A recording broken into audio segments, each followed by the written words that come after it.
العالمین والصلاة والسلام علی سیدنا و سید الانبیاء والمرسلین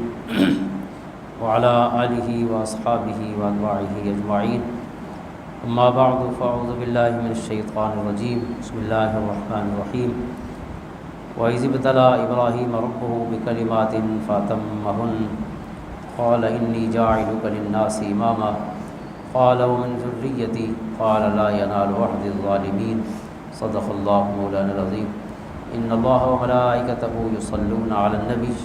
یا ایہا الذین آمنوا صلوا علیہ وسلموا تسلیما اللہم صل علی سیدنا و مولانا محمد وعلی آل سیدنا و مولانا محمد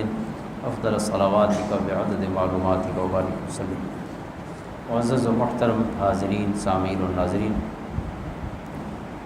جد الانبیاء سیدنا حضرت ابراہیم علیہ السلام کا ذکر خیر جو قرآن کریم نے بیان فرمایا ہے اس سے اپنے سینے منور کر رہے ہیں، اور آج اسی ذکر کو آگے بڑھاتے ہوئے حضرت ابراہیم علیہ السلام کی حیات مبارکہ کے کچھ حصے جو آپ کی ابتدائی زندگی ہے اور پھر آپ کا کفار اور مشرکین سے مکالمہ ہے وہ بھی ہم پڑھ چکے ہیں، اور پھر آپ کو اللہ تعالیٰ نے دو شہزادوں کی جگہ بعد دیگر خوشخبریاں عطا فرمائیں، حضرت اسماعیل علیہ السلام، حضرت اسحاق علیہ السلام، تو گزشتہ درس میں اس کا ذکر کیا۔ تو اس سے اگلا حصہ جو ہے حضرت ابراہیم علیہ السلام کا، وہ کعبۃ اللہ کے ساتھ ہے۔ کعبہ کو آپ نے تعمیر فرمایا، بیت اللہ کو اللہ تعالیٰ کے حکم سے، اور پھر اس تعمیر کے بعد اس کو بسانے کی ذمہ داری بھی اللہ نے آپ کو عطا فرمائی، اسے پاک اور صاف رکھنا۔ جو عبادت کرنے والے لوگ ہیں، طائفین ہیں، عاکفین ہیں، والرکع السجود ہیں، رکوع کرنے والے، سجدہ کرنے والے، یعنی جو عابد و زاہد لوگ ہیں ان کے لیے کعبہ کو پاک صاف رکھنے کی ذمہ داری بھی اللہ نے آپ کو سونپی۔ تو آج اس حصے کو ہم شروع کر رہے ہیں سورۃ بقرہ کی آیات 125 سے آگے 130 تک آج ہم پڑھتے ہیں۔ تو ان میں پہلی آیت جو ہے وہ حضرت ابراہیم علیہ السلام کی جو آزمائشیں ہیں اس حوالے سے ذکر فرما رہی ہے۔ وَإِذِ ابْتَلَىٰ إِبْرَاهِيمَ رَبُّهُ بِكَلِمَاتٍ فَأَتَمَّهُنَّ، اور جب کئی باتوں میں ابراہیم علیہ السلام کی ان کے رب نے آزمائش کی تو انہوں نے ان سب کو پورا کر دیا، یعنی تمام آزمائشوں پر حضرت ابراہیم علیہ السلام پورا اترے۔ تو یہ ایک بنیادی چیز ہے جو تمام انبیاء کے ذکر خیر میں ہمیں ملتی ہے کہ وہ کئی آزمائشوں سے گزرے ہیں، کئی قسم کی تکالیف، جسمانی بھی، ذہنی بھی، اور پھر جو جنگ و جدل ہے اور طعنے ہیں کفار کی طرف سے، ان کی باتیں ہیں، وہ سہتے رہے، سنتے رہے، ان کے ظلم برداشت کرتے رہے۔ تو یہ تمام انبیاء جو ہیں آزمائشوں سے گزارے گئے۔ تو ہمیں بھی اس دنیا کو جنت نہیں سمجھنا چاہیے۔ یہ دنیا جو ہے یہ اس میں دونوں چیزیں ہوں گی، شر اور خیر جو ہے انسان کے ساتھ سب ہی آئے گا۔ حضرت عمر رضی اللہ عنہ فرماتے ہیں کہ جب بھی مجھ پر کوئی آزمائش آئے تو میں یہی سوچتا ہوں کہ یہ اس سے بڑھ کے بھی آ سکتی تھی، یہ تھوڑی تکلیف آئی ہے، میرے دائیں بائیں بسنے والوں کو اس سے بھی بڑھ کے تکلیفیں اور آزمائشیں جو ہیں اللہ تعالیٰ نے ایک امتحان کے طور پر بھیجی ہیں۔ تو میں اللہ کا شکر ادا کرتا ہوں کہ اس نے مجھے چھوٹی تکلیف سے آزمایا ہے، کسی بڑی مشکل میں مجھے نہیں ڈالا۔ یعنی سوچ کا انداز ہے، زاویہ ہے۔ یہ دنیا جنت تو ہے نہیں کہ یہاں کوئی مسئلہ نہ ہو، وہ جنت کی خوبی ہے کہ وہاں کوئی تکلیف نہیں ہوگی، کسی کو کوئی بیماری نہیں ہوگی، وہاں کوئی بڑھاپا نہیں ہوگا، کوئی دردیں نہیں ہوں گی، پیڑیں نہیں ہوں گی۔ یہ جنت کی بات ہے۔ دنیا میں نبلوکم بالشر والخیر فتنہ، ہر کوئی ہر طرح کی آزمائشوں سے گزرتا رہا ہے۔ ایک تو کفار کی طرف سے تھی، پھر اللہ کی طرف سے یہ جو بیماریاں ہیں، تکالیف ہیں، حضرات انبیاء کرام علیہ السلام ان سے گزرتے رہے۔ ہمارے پیارے کریم آقا علیہ السلام، آپ کو جو بخار ہوتا تھا آپ فرماتے تھے آپ میں سے 10 لوگوں کو جو بخار ہوتا ہے اس کے برابر صرف مجھے بخار ہوتا ہے، یعنی آپ کو جو بخار ہوتا وہ اتنا شدید ہوتا۔ تو جتنا مرتبہ ہے اتنی بڑی آزمائش ہے۔ اور پھر ایک اپنا تجربہ میں ذکر کروں کہ ہم ایک دفعہ 3-4 دوست بیٹھے تھے تو ہم نے اپنے اپنے مسئلے شیئر کیا آپس میں کہ آج کل جو ہے میرا مسئلہ کون سا ہے۔ عموماً تو پیسوں کا مسئلہ ہی سب کو ہوتا ہے کہ ادھار ہیں، پھنسے ہوئے ہیں، یا پیسے ہوتے تو یہ چیز خریدتا، لیکن اس کے علاوہ بھی ہوتے ہیں، مثلا کوئی بیمار ہے گھر میں، کوئی مریض ہے اور وہ ایسا ہے کہ بار بار اس کو ڈاکٹر کے پاس لے جانا پڑتا ہے یا ہاسپٹلائز کرنا پڑتا ہے، اس طرح کی تکلیفیں بھی تھیں۔ تو جب ہم نے آپس میں ایک دوسرے کی تکلیفیں سنی تو پھر یہ کہا کہ کیا ہم میں سے کوئی شخص دوسرے کی تکلیف کے ساتھ اپنی تکلیف جو ہے وہ یعنی اس کا تبادلہ کر سکتا ہے کہ کسی اور کی تکلیف لے لے اور اپنی دے دے۔ تو ہم جتنے لوگ تھے ان میں سے کوئی شخص بھی کسی اور کی تکلیف لینے کے لیے تیار نہیں تھا کہ بھائی یہ میری والی ٹھیک ہے آپ والی سے۔ تو مطلب یہ ہے کہ ہمارے پاس جو تکلیف ہوتی ہے ہم نے خام خواہ اس کو سر پہ بٹھایا ہوتا ہے، ورنہ اس سے کہیں مشکل حالات سے اللہ نے ہمیں بچا رکھا ہوتا ہے پہلے، اور ہم اپنی تکلیف دوسرے کے ساتھ اس کو یعنی بدلانا نہیں چاہتے، تو اس کا مطلب ہے کہ وہ تکلیف تو نہیں ہے، ہم نے ایسے اس کو ہوا بنایا ہوا ہے۔ تو دنیا میں ہزار لوگ ہیں، آپ خود دیکھیں کہ ان میں ہزاروں لوگوں میں کتنی تکلیفیں پریشانیاں ہیں، معذور افراد ہیں یا خود معذور ہیں یا بچہ معذور ہے یا مینٹلی ریٹارڈڈ ہے یا جسمانی طور پہ کسی تکلیف کا شکار ہے، اسے روزانہ وہ فزیو تھراپی سینٹر پہ لے جانا، اس طرح کی آزمائشوں میں کتنے لوگ ہیں۔ تو ہمیں اپنی تکلیفیں جو ہیں کم سے کم انہیں کسی اور کے ساتھ بھی کمپیریزن کرنا چاہیے، پھر اپنی تکلیف نہیں لگتی۔ تو تمام انبیاء کی تکالیف اور جو ابتلاء و آزمائش ہے قرآن نے اس کو بیان کیا تاکہ انسان کو یہ حوصلہ رہے کہ یہ اس دنیا کا نظام ہے، اسی طرح چل رہا ہے، اور تکلیف کے بدلے میں صبر کر کے جو اللہ کی طرف سے اجر ملتا ہے وہ بے حساب ہے۔ انما یوفی الصابرون اجرہم بغیر حساب۔ اور ایک حدیث پاک میں ہے کہ جو بندہ خود گناہوں کی معافی اور توبہ اللہ سے طلب نہیں کرتا، اللہ تکلیف بھیج کر پھر اس کے صبر کی بدلے میں اللہ تعالیٰ اس کے گناہوں کو معاف کر دیتا ہے، یعنی گناہوں کا کفارہ بن جاتے ہیں یہ جو ہمارے چھوٹے چھوٹے دکھ ہیں، تکلیفیں ہیں یا پریشانیاں ہیں۔ تو حضرت ابراہیم علیہ السلام تمام آزمائشوں پر پورا اترے، اور اللہ فرماتا ہے قال انی جاعلک للناس اماما، اللہ نے فرمایا کہ بے شک میں تمہیں تمام لوگوں کا امام بنانے والا ہوں۔ حضرت ابراہیم علیہ السلام سے فرمایا قال ومن ذریتی، حضرت ابراہیم علیہ السلام نے عرض کی اور میری اولاد میں سے بھی، اے اللہ مجھے بھی امامت کا مرتبہ عطا فرما اور میری اولاد میں سے بھی امام بنا۔ قال لا ینال عہد الظالمین، اللہ تعالیٰ نے فرمایا کہ میرا عہد جو ہے وہ ظالموں کو نہیں پہنچتا، یعنی آپ کی اولاد میں سے اللہ تعالیٰ جن کو پسند فرمائے گا انہیں تو مقام امامت پہ فائز فرمائے گا، لیکن سب کے لیے اللہ تعالیٰ کا یہ وعدہ نہیں ہے۔ تو جو ظلم والے لوگ ہیں وہ اللہ تعالیٰ کی دیگر جو اس کے فضل ہے، کرم ہے، اس سے بھی محروم ہوتے ہیں، اور یہ جو عزت ہے بہت بڑی امامت کی صورت میں، تو یہ تو صرف انہیں کو عطا ہوگی جو صاحبان عمل ہستی ہیں۔ پھر جو ہے وہ ذکر شروع ہو رہا ہے بیت اللہ کا، کعبہ شریف کا۔ وَإِذْ جَعَلْنَا الْبَيْتَ مَثَابَةً لِلنَّاسِ وَأَمْنًا، اور یاد کیجئے جب ہم نے بیت اللہ یعنی کعبہ کو لوگوں کے لیے معبد اور امن کی جگہ بنایا، یعنی کعبہ شریف کو مثابہ کہا گیا اور امن کہا گیا۔ مثابہ لوٹنے کی جگہ جہاں لوگ بار بار آئیں، کیونکہ یہ اللہ کا گھر ہے اور جو بھی آتا ہے بار بار یہاں آنے کا اللہ تعالیٰ اس کے اندر جذبہ اور شوق پیدا کر دیتا ہے، تو اس کا ایک نام مثابہ ہے، یعنی بار بار لوٹنے کی جگہ جس طرف انسان کثرت سے آئیں۔ اور دوسرا نام ہے امنا، امن یعنی جائے پناہ یا جائے امن۔ کعبہ شریف کو اللہ تعالیٰ نے امن کہا، اور بلکہ پورا یہ جو ایریا ہے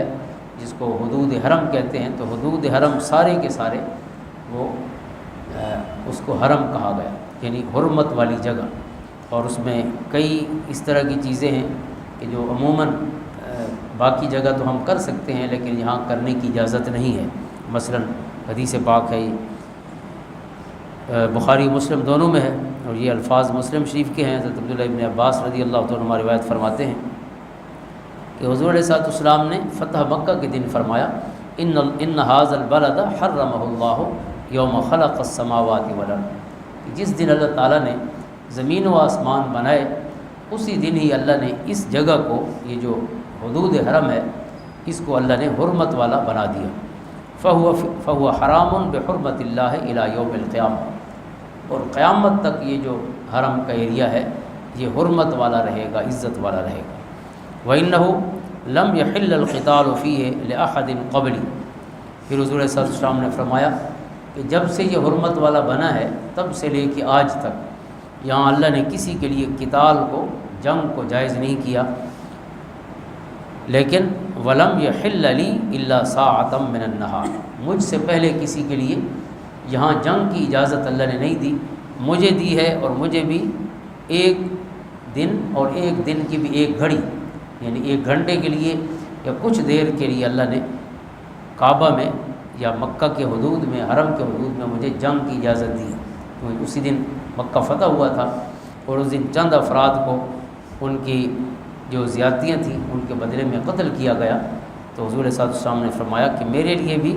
کچھ دیر اللہ نے یہاں جنگ کی اجازت دی ہے، چونکہ حرمت والا ہے اور امن کی جگہ ہے، لہٰذا جہاں کسی طرح کی جنگ کی اجازت نہ پہلے تھی اور نہ بعد میں ہے، فَهُوَ حَرَامٌ بِحُرْمَةِ اللَّهِ إِلَى يَوْمِ الْقِيَامَةِ، فرمایا آج کے بعد بھی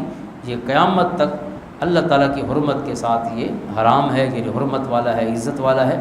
اور کوئی جنگ یہاں پہ جائز نہیں ہے۔ لہٰذا جن لوگوں نے اس کے بعد بھی کعبہ پر حملہ بھی کیا اور یہاں جنگ بھی کی تو وہ اللہ تعالیٰ کے غضب کو دعوت دینے والے لوگ تھے، کیونکہ حضور صلی اللہ علیہ وسلم نے یہاں تک احتیاط بیان فرمائی کہ لا یعضد شوکہ، یہاں جو ہے کوئی کانٹا تک بھی نہیں کاٹا جائے گا، کوئی درخت نہیں کاٹا جائے گا، کانٹا نہیں کاٹا جائے گا، ولا ینفر صیدہ،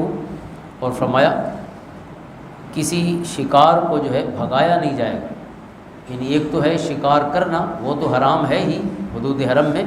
لیکن اگر شکار بیٹھا ہے،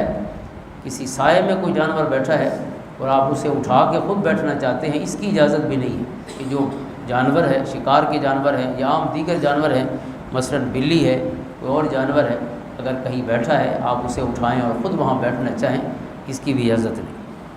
ولا یلتقط الا من عرفها، ولا یلتقط الا من عرفها، اور کوئی شخص یہاں گری پڑی چیز بھی نہ اٹھائے، حضور نے فرمایا ہاں جو اعلان کرنے والا، یعنی یہاں اگر کوئی چیز گری ہوئی ہے حرم کے حدود میں تو حضور نے فرمایا اسے نہیں اٹھانا،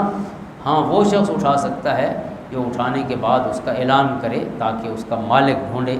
کہ جو بھی اس کا مالک ہو اس تک پہنچ جائے۔ اور پھر فرمایا یعنی یہ اس کی جو حرمت ہے اس کی تفصیل حضور نے بیان فرمائی، ولا یختلا خلاہا، اور یہاں کا کوئی گھاس بھی نہیں کاٹا جائے گا، یہاں سے گھاس کاٹنے کو منع کیا گیا۔ اور اسی طرح ایک حدیث پاک میں لا یعضد شجرها ہے، ایک سے جہاں پہ شوکها ہے، ایک دوسری حدیث میں شجرها، یہاں پہ کوئی درخت نہیں کاٹا جائے گا اور کانٹے تک بھی نہیں کاٹے جائیں گے۔ فقال العباس یا رسول اللہ صلی اللہ علیہ وسلم الا الازخر، حضرت عباس رضی اللہ تعالیٰ عنہ جو حضور کے چچا ہیں انہوں نے عرض کی الا الازخر، چونکہ حضور نے فرمایا کہ کوئی گھاس نہیں کاٹا جائے گا حرم کا، تو انہوں نے عرض کی کہ یہاں جو ازخر گھاس ہے اس کا استثناء فرما دیجیے، یعنی یہ گھاس کاٹنے کی اجازت دیجیے، کیونکہ آگے عرض کی فَإِنَّهُ لِقَيْنِهِمْ وَلِبُيُوتِهِمْ، کیونکہ یہ یہاں جو حداد ہیں، جو لوہاروں کا کام کرنے والے ہیں، وہ اپنی بھٹی میں آگ جلانے کے لیے یہ گھاس استعمال کرتے ہیں، اور جو گھر والے ہیں گھروں میں اسے چھت پر ڈالا جاتا ہے یا نیچے ڈالا جاتا ہے نرمی کے لیے، پھر اس کے اوپر جو ہے چٹائیاں ڈال لیتے، تو یہ گھاس ہوتی تو یہ نیچے زمین نرم رہتی، یا چھت پہ ڈال دیتے تسقیف کے لیے۔ تو حضرت عباس نے عرض کی کہ ایک گھاس کی اجازت دے دیں، باقی گھاس چاہے حرام ہو لیکن اس کو کاٹنے کی اجازت دے دیں۔ تو فقال الا الازخر، وہ ہستی جس کو اللہ نے محلل بنایا ہے طیبات کے لیے، اور جو خبائث ہیں ان کے لیے اللہ تعالیٰ نے آپ کو محرم بنایا ہے، یعنی اللہ نے آپ کو حلال و حرام کے اختیار عطا فرمائے ہیں، تو اس لیے آپ نے فوراً ہی فرمایا الا الازخر، ہاں ازخر گھاس کی اجازت ہے، باقی کوئی گھاس یہاں سے نہیں کاٹی جائے گی، یعنی چاہے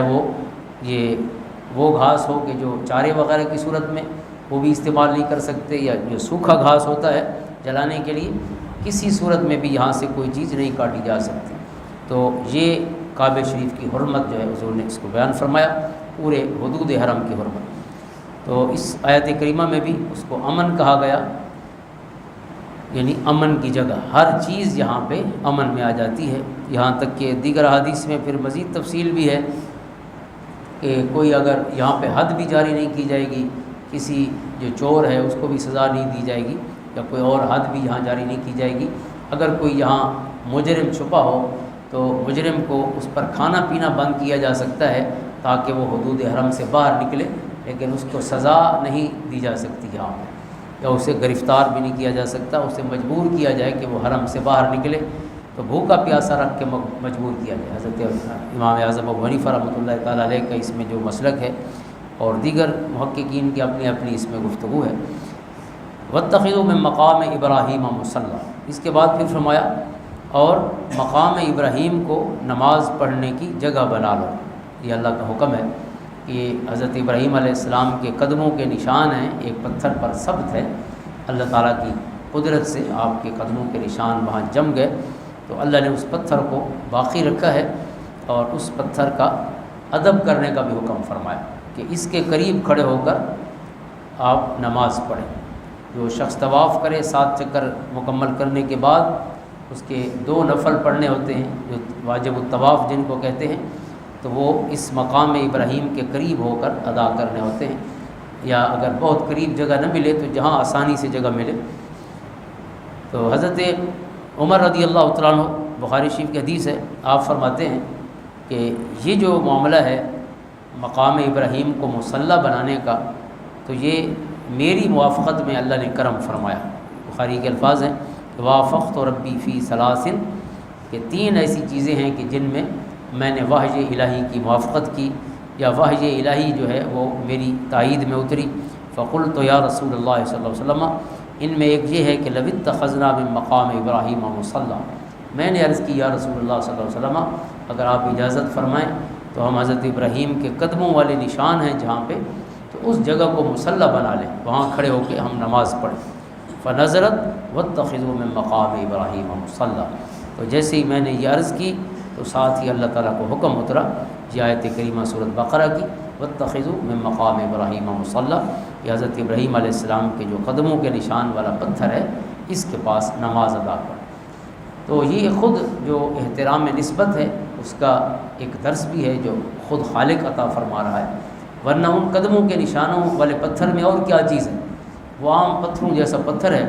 سوائے اس کے کہ اس کے سینے پہ اللہ کے محبوب بندے کے قدم ہیں جو ثبت ہو گئے ہیں اور جو اس پر رقم ہو گئے قیامت تک کے لیے۔ تو اللہ تعالیٰ نے اس پتھر کو بھی اس قابل فرمایا کہ اس کے قریب کھڑے ہو کے اللہ کی عبادت کریں۔ نماز اللہ کی عبادت ہے، اور اللہ کی عبادت خالص اللہ کی عبادت ہوتی، الا للہ الدین الخالص۔ تو اس کا مطلب یہ ہے کہ کسی پتھر یا کسی ایسی جگہ کے قریب کھڑے ہو کے نماز پڑھنا کہ جہاں اللہ کے پیارے بندے کی کوئی نسبت ہو، تو یہ شرک نہیں ہے۔ حالانکہ دل میں ظاہر ہے اب اس کا ادب بھی تو آ رہا ہے، لیکن ادب اور چیز ہے اور کسی کو شریک عبادت ٹھہرانا اور چیز ہے۔ ہم ظاہر ہے نعوذ باللہ حضرت ابراہیم کو اللہ کے ساتھ اس عبادت میں تو شریک نہیں کر رہے، لیکن ان کی قدموں کے نشانوں کی نسبت کا احترام کر رہے ہیں، اور اس احترام کا حکم بھی اللہ خود دے رہا ہے، واتخذوا من مقام ابراہیم مصلی۔ جس نے ہمیں توحید خالص پہنچائی ہے وہ پیارا رب خود جو ہے کسی بھی اللہ کے پیارے بندے کی نسبت والی جگہ کے قریب کھڑے ہو کر نماز کا حکم فرما رہا ہے۔ تو کسی ایسی جگہ نماز پڑھنا جو ہے اس نسبت کے احترام کی وجہ سے یہ اللہ تعالیٰ کی اس حکم پر عمل ہوگا، یہ کوئی شرک نہیں ہوگا، اور نہ ہی اس میں شرک کا کوئی شائبہ پیدا ہو سکتا ہے۔ جو مومن ہے اس کے دل میں توحید وہ خالص ہونی چاہیے، اس میں کوئی شک نہیں ہونا چاہیے کہ وحدہ لا شریک رب کی ذات ہے، اللہ الصمد لم یلد ولم یولد ولم یکن لہ کفوا احد، اس جیسا بھی کوئی نہیں، اس کے برابر بھی کوئی نہیں، اور اس سے بڑا ہونے کا تو سوال ہی پیدا ہو نہیں سکتا۔ تو اس کے بعد فرمایا واحدنا الی ابراہیم و اسماعیل ان طہر بیت للطائفین والعاکفین والرکع السجود، اور ہم نے ابراہیم علیہ السلام اور حضرت اسماعیل علیہ السلام سے تاکیداً فرمایا کہ میرے گھر کو طواف کرنے والوں، اعتکاف کرنے والوں، رکوع کرنے والوں اور سجدہ کرنے والوں کے لیے پاک رکھو۔ یعنی اللہ کا حکم ہے حضرت ابراہیم و اسماعیل علیہ السلام باپ بیٹے کو کہ اس گھر کو پاک صاف رکھنا، تاکہ جو عابدین ہیں، چاہے ان میں کوئی طائفین ہوں، طواف کرنے والے ہوں، یا یہاں اعتکاف کرنے والے ہوں، عاکفین، یا رکوع اور سجدہ کرنے والے، یہ نماز پڑھنے والے ہوں، سب کے لیے کعبے کو صاف ستھرا رکھنا ہے۔ اور اس کی یہ اصل ہے اللہ تعالیٰ کے گھروں کو، اللہ تعالیٰ کے جو مسجدیں ہیں، اللہ کے نماز کے لیے، عبادت کے لیے، اس کے ذکر کے لیے بنائی گئی ہیں، تو انہیں بھی صاف ستھرا رکھنا چاہیے، تاکہ جو نماز پڑھنے والے ہیں، عبادت کرنے والے ہیں، ان کا ذوق اور کشش پیدا ہو مساجد کے ساتھ ان کی، بجائے اس کے کہ وہ مسجد میں آ کے اس کی کیفیت کو، حالت کو دیکھ کر انہیں مزہ نہ آئے، یا نماز سے اور مسجد سے ان کا دل جو ہے دور ہو جائے۔ اس لیے جس طرح کعبہ کو صاف ستھرا رکھنے کا حکم ہے، تو جتنی مسجدیں ہیں وہ ظاہر عبادت کے لیے ہی ہیں، جس طرح کعبہ معبد ہے اور عبادت کی خاطر ہے، تو ان کی نظافت اور ان کی جو صفائی ستھرائی ہے وہ اس حکم کے تحت، اور پھر حضور علیہ السلام کے جو احکام ہیں کہ آپ ان لوگوں سے محبت فرماتے تھے جو مسجد کو صاف ستھرا رکھنے والے تھے۔ ایک خاتون تھی اور ایک حدیث میں مرد کا ذکر ہے کہ وہ مسجد کی صفائی کرتے تھے۔ ایک رات کو وہ فوت ہو گئی، خاتون تھی یا مرد تھا، تو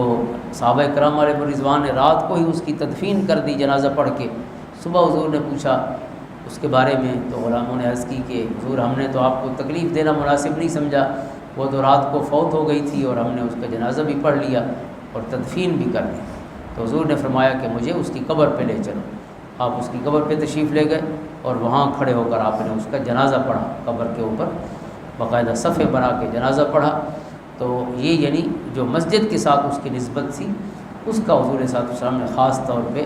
یہ محبت کا بدلہ عطا فرمایا کہ آپ نے پھر اس کا خود جا کے اس کی قبر کے اوپر جنازہ پڑھا۔ وَإِذْ قَالَ إِبْرَاهِيمُ رَبِّ اجْعَلْ هَٰذَا بَلَدًا آمِنًا، اور جب حضرت ابراہیم علیہ السلام نے اللہ کی بارگاہ میں عرض کی کہ اے میرے رب اس جگہ کو امن والا شہر بنا دے، یعنی اللہ کی بارگاہ میں بلد حرام یعنی جو شہر مکہ ہے، اللہ نے اس پورے اللہ رب العزت کی بارگاہ میں اس پورے شہر کو آمنہ امن والا بنانے کی دعا فرمائی۔ یہ حضرت ابراہیم علیہ السلام کی دعا ہے، رب اجعل ھذا بلدا آمنا۔ اور دوسری دعا ہے وارزق اہلہ من الثمرات من آمن منہم باللہ والیوم الآخر، اور جو اللہ پر یوم آخرت پر ایمان لائیں، اے اللہ ان کو پھلوں میں سے رزق عطا فرما، ہر قسم کے پھل انہیں عطا فرما جو یہاں رہیں اور اللہ اور یوم آخر پر ایمان لائیں۔ قال، اللہ نے فرمایا ومن کفر فامتعہ قلیلا، اور جس نے کفر کیا میں اس کو بھی تھوڑا سا فائدہ پہنچاؤں گا۔ یعنی حضرت ابراہیم علیہ السلام نے صرف ایمان والوں کے لیے پھل مانگے، تو اللہ تعالیٰ نے ساتھ فرمایا کہ جو کافر ہوگا تھوڑا فائدہ میں اسے بھی پہنچاؤں گا۔ دنیا میں اللہ تعالیٰ چونکہ کسی کا رزق بند نہیں کرتا، ہر قسم کے لوگوں کو رزق عطا فرماتا ہے، تو یہاں حرم میں بھی فرمایا یہ جو کافر ہوں گے انہیں بھی تھوڑا فائدہ ضرور پہنچاؤں گا۔ ثم اضطرہ الی عذاب النار، لیکن اس کے بعد انہیں مجبور کر کے دوزخ کے عذاب میں ڈالوں گا جو کافر ہوں گے۔ وبئس المصیر، اور وہ کیا ہی برا ٹھکانہ ہے۔ وَإِذْ يَرْفَعُ إِبْرَاهِيمُ الْقَوَاعِدَ مِنَ الْبَيْتِ وَإِسْمَاعِيلُ، اب پہلے کعبہ کے لیے دعا کا ذکر ہے، یا اس سے پہلے اللہ تعالیٰ نے کعبہ کی فضیلت اور اس کی صفتیں بیان فرمائی، مثابہ اور امنہ، اور پھر حضرت ابراہیم علیہ السلام کی دعاؤں کی صورت میں اب حضرت ابراہیم علیہ السلام اور حضرت اسماعیل علیہ السلام نے جو کعبہ تعمیر فرمایا، اب اس آیت میں اس کا ذکر ہے۔ اور یاد کیجئے جب ابراہیم اور اسماعیل علیہ السلام نے کعبہ کی بنیادیں اٹھائیں، جب حضرت ابراہیم اور اسماعیل علیہ السلام کعبہ کی بنیادیں اٹھا رہے تھے، اور اس وقت وہ یہ دعا فرما رہے تھے ربنا تقبل منا انک انت السمیع العلیم، اے ہمارے رب ہم سے قبول فرما یہ خدمت اور یہ عبادت، بے شک تو بہت ہی سننے والا اور خوب جاننے والا ہے، انک انت السمیع العلیم۔ تو حضرت ابراہیم اور اسماعیل علیہ السلام نے یہ کعبہ تعمیر فرمایا، اور ہماری جو سیرت طیبہ کی کتابیں ہیں اس میں کعبہ کی تعمیر جو ہے اس حوالے سے مختلف روایات ہیں۔ مثلا ایک روایت الروض العنف میں ہے، اور سیرت ابن اسحاق اور سیرت ابن ہشام میں بھی ہے، مختلف الفاظ اور تھوڑے فرق کے ساتھ، کہ کعبہ شریف کو 5 مرتبہ تعمیر کیا گیا۔ پہلی دفعہ اس کو حضرت آدم علیہ السلام نے، یا حضرت شیس بن آدم علیہ السلام، اور دونوں بھی ہو سکتے ہیں، یعنی پہلی تعمیر منسوب ہے حضرت آدم علیہ السلام سے، تو آگے مختلف روایتیں ہیں کہ حضرت آدم اور ان کے بیٹے حضرت شیس علیہ السلام نے مل کے بنایا، یا حضرت آدم نے بنایا، یا حضرت شیس نے بنایا، یعنی پہلی تعمیر بہرحال حضرت آدم علیہ السلام انہوں نے فرمائی یا ان کے بیٹے نے فرمائی۔ اور دوسری بار انہی بنیادوں پر حضرت ابراہیم علیہ السلام نے اسے تعمیر فرمایا۔ یہ دوسری تعمیر تھی دراصل کعبہ کی، کیونکہ اس دنیا پر، اس زمین پر سب سے پہلے جو عبادت کے لیے گھر بنایا گیا وہ یہی کعبہ ہے۔ ان اول بیت وضع للناس للذی ببکہ، سب سے پہلے عبادت کے لیے جو گھر بنایا گیا، قرآن کریم سورۃ آل عمران فرماتی ہے کہ وہ وہی گھر ہے جو کعبہ میں موجود ہے، مکہ میں موجود ہے۔ تو مکہ والا گھر یعنی کعبۃ اللہ یا بیت اللہ، یہ سب سے پہلا عبادت کے لیے بنائے جانے والا گھر ہے، جس کو ہم قبلہ اول کہتے ہیں۔ وہ دراصل قبلہ ثانی ہے۔ حضرت سلیمان علیہ السلام نے اس کو مکمل فرمایا، حضرت داؤد علیہ السلام نے شروع فرمایا، حضرت سلیمان علیہ السلام نے ان کے بیٹے نے مکمل کیا۔ وہ ہے جس کو بیت المقدس یا بیت المقدس کہتے ہیں، تو وہ دوسرا ہے اصل۔ ہم قبلہ اول اس لیے کہتے ہیں چونکہ مدینہ طیبہ حضور تشریف لائے تو پہلے اس طرف منہ کر کے نماز پڑھتے رہے بیت المقدس کی طرف، اور بعد میں آپ کا چہرہ انور بیت اللہ کی طرف موڑا گیا، تو اس لیے اس نسبت سے اسے پہلا اور اس کو دوسرا کہا جاتا ہے۔ ورنہ اگر دنیا کی تاریخ دیکھی جائے تو پہلا گھر قرآن نے اعلان کیا وہ بیت اللہ ہی ہے، جس کو کعبہ کہتے ہیں،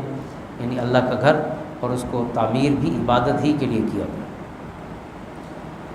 اور یہ دوسری تعمیر تھی جو حضرت ابراہیم علیہ السلام نے پھر فرمائی۔ پھر تیسری تعمیر وہ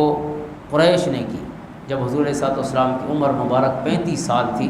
اعلان نبوت سے 5 سال پہلے قریش مکہ نے کعبہ کو تعمیر کیا، چونکہ یہ بوسیدہ ہو چکی تھی اس کی دیواریں، تو اس کو دوبارہ تعمیر کیا۔ اور پھر یہ 3 تعمیریں ہو گئی۔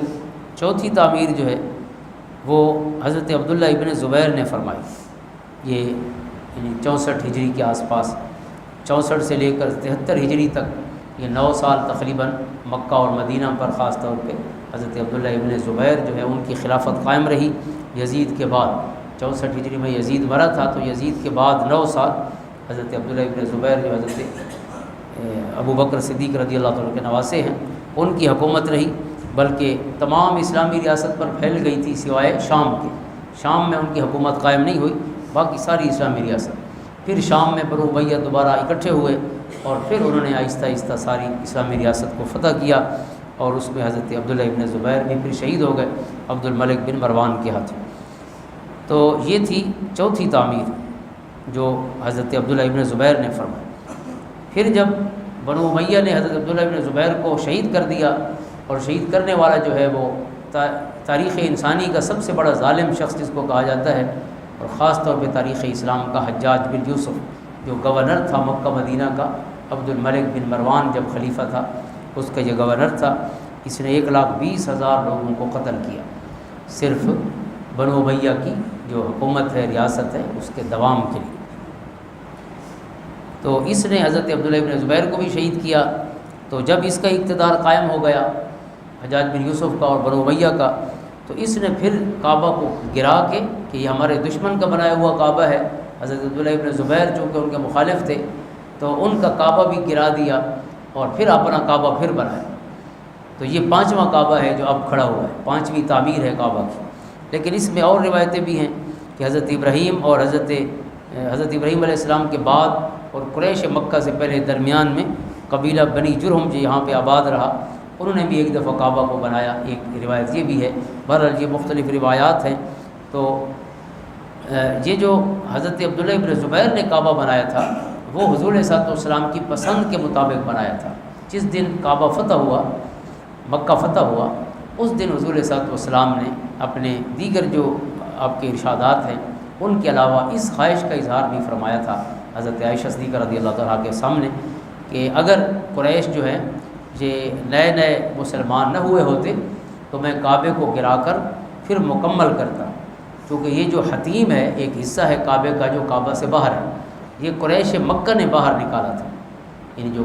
تیسری تعمیر تھی کعبہ کی، اس میں قریش کے پاس جو حلال کے پیسے انہوں نے اکٹھے کیے تھے وہ کم تھے، تو انہوں نے کعبے کو مکمل کرنے کے لیے ان پیسوں کے اندر کعبے کو چھوٹا کر دیا۔ تو یہ جو جنوب کی سمت میں حتیم ہے یہ بھی کعبے کا حصہ ہے، جو یہاں پہ پہنچ جاتا ہے وہ کعبے کے اندر پہنچ گیا۔ لیکن حضور نے اس خواہش کا اظہار فرمایا کہ اگر یہ نئے مسلمان نہ ہوئے ہوتے تو میں کعبے کو گرا کے مکمل بنا دیتا، لیکن چونکہ یہ نو مسلم ہیں تو یہ کہیں گے کہ یہ کعبہ بھی آپ گرا رہے ہیں، تو ان کے ذہن میں عجیب و غریب سوال پیدا ہو، تو اس لیے اس میں کئی حکمتیں ہیں، حضور کے اس ارشاد سے بھی بہت سے مسائل فقہی جو ہے وہ حاصل ہوتے ہیں کہ ایسا کام کہ جس میں لوگوں کے ذہنوں میں کوئی غلط خیال پیدا ہو سکے وہ کام جائز بھی ہو تو پھر بھی روک لینا چاہیے تاکہ فتنہ پیدا نہ ہو۔ تو حضور نے فتنے کی وجہ سے یہ کام نہیں کیا کہ کہیں ان کے ذہن میں جو ابھی مسلمان ہوئے ہیں اور یہ عمل دیکھ کے عجیب و غریب سوالات کا شکار ہو جائے۔ لیکن ظاہر حضور نے اپنی یہ پسند تو پہنچا دی تھی کہ آپ چاہتے ہیں کہ کعبہ پورا ہونا چاہیے، اور دوسری بات یہ ہے کہ حضرت ابراہیم علیہ السلام کا جو کعبہ تھا اس کے 2 دروازے تھے، مشرق میں بھی اور مغرب میں بھی، اور تیسری بات یہ ہے کہ وہ جو کعبے کا دروازہ تھا وہ زمین کے برابر تھا، اونچا نہیں تھا۔ تو حضرت عبداللہ ابن زبیر نے انہی ساری فرمائشوں پر، چونکہ حضرت عائشہ ان کی خالہ ہیں حضرت عبداللہ ابن زبیر کی، اور یہ حدیث ان تک پہنچ چکی تھی، تو لہٰذا انہوں نے حضور کی جو پسند تھی اس کے مطابق کعبہ بنایا، زمین کے برابر دروازے رکھے اور 2 دروازے رکھے، اور پھر جو ہے یہ حتیم جو ہے یہ بھی کعبہ کے اندر شامل کر۔ لیکن جب حجاج بن یوسف اور یہ بنو امیہ کا دوسرا دور شروع ہوا تو انہوں نے پھر کعبہ گرایا اور اسی طرح بنایا جیسے قریش مکہ کا تھا، یعنی دروازہ ایک کر دیا مشرق میں اور اونچا بھی کر دیا زمین سے، تاکہ ہم جس کو اندر لے جانا چاہیں وہ جا سکے، کوئی اور نہ جا سکے، کیونکہ اس کے لیے باقاعدہ سیڑھی رکھنا پڑتی تھی اس وقت بھی اور آج بھی رکھنا پڑتی ہے۔ اور یہ جو حتیم ہے اس کو بھی باہر نکال دیا، یعنی پہلے اندر تھی تو باہر نکال دیا۔ تو جب بنو عباس کا دور آیا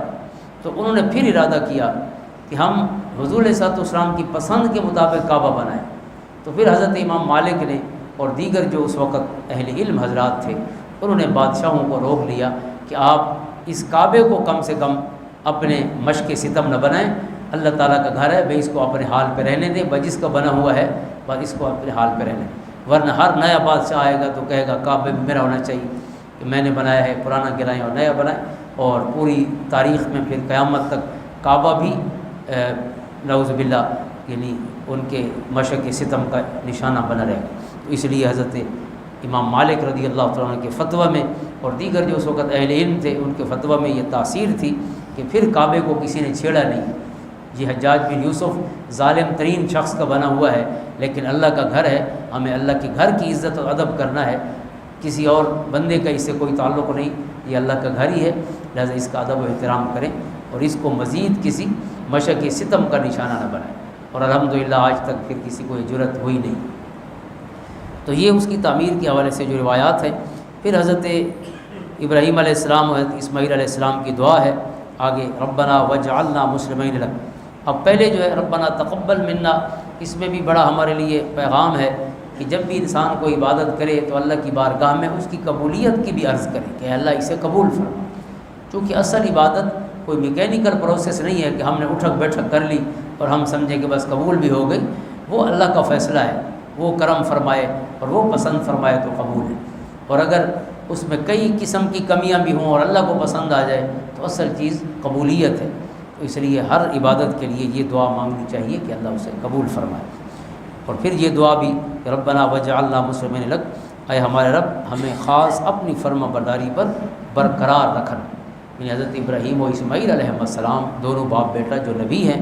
وہ کہہ رہے ہیں کہ اللہ ہمیں اپنے جو فرما برداری ہے، اپنی اطاعت ہے، اس پر استقامت عطا فرما، اور ساتھ ومن ذریتنا امۃ مسلمۃ لک، اور ہماری اولاد میں بھی ایک امت کو خاص اپنا فرما بردار بنا۔ یعنی امت مسلمہ جو ہمارا نام ہے یہ بھی حضرت ابراہیم علیہ السلام کا رکھا ہوا نام ہے کہ اللہ میری امت میں اپنے حضور